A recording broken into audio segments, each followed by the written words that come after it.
Pleuvait fort sur la grande route. Heureusement j'avais emprunté ou volé un parapluie sournoisement. Je l'avais pris un ami ou un épicier furtivement. Durement je me souviens plus tellement. Je l'ai peut-être rodcan, une connasse sûrement. Bref, j'ai aperçu une silhouette, j'ai changé 10 fois trottoir, tel un filou, tel une girouette. Je me suis approché comme un pro, lui ai proposé un coin de parapluie avec des propos clairs, tel un prophète qui te parle du paradis. Elle écoutait Parawan, elle était pas Aal mais pas laxiste. Toutes les femmes à ses côtés semblaient être des parasites.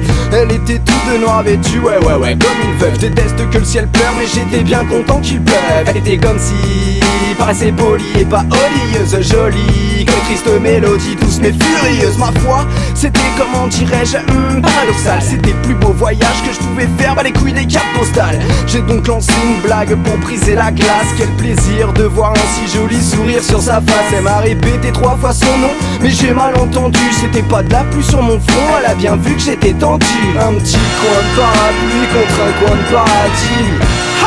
Elle avait quelque chose d'un ange. Un petit coin de paradis contre un coin de parapluie. Parti, je ne perdais pas au champ. Elle commence à me raconter son histoire, ses déboires. Me dit qu'en l'amour elle avait reposé beaucoup d'espoir. Elle en bavait des fois, elle s'en tapait des stats. Elle s'en battait des stars dans les stades ou les boîtes. Pas le genre de femme qui écarte pour les sacs ou les sacs. On sent une folie cachée par la timidité, l'humilité. Je remercie c'est celui qui sera trempé. Je remercie aussi l'humidité. Son portefeuille elle me montre une photo de son enfant. Apparemment j'avais pas les anges, je reproduis également. Elle a rencontré le père au lycée, histoire de couple une odyssée.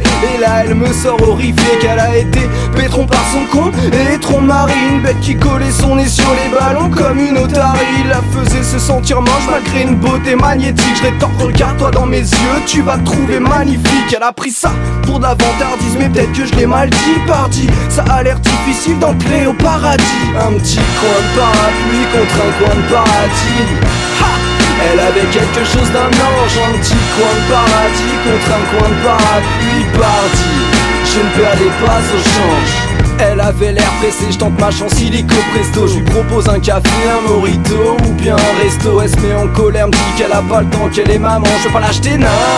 Je veux juste nous offrir un moment. Elle part vers mon oubli en allant chercher sa fille à l'école. Moi, pendant ce temps-là, je vois que son visage en décor. Je répète, elle était pas mais pas laxiste comme Paul Martin. Elle est partie comme si elle était happée par la galaxie. Je suis Paul Martin, je répète, elle était pas Aal mais pas laxiste. Elle est partie comme si elle était happée par la galaxie. Un petit coin de parapluie contre un coin de paradis.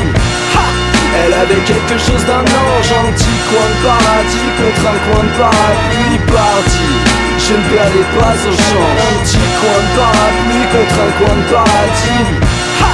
Elle avait quelque chose d'un ange. Un petit coin de paradis contre un coin de parapluie. Parti, je ne perdais pas au change.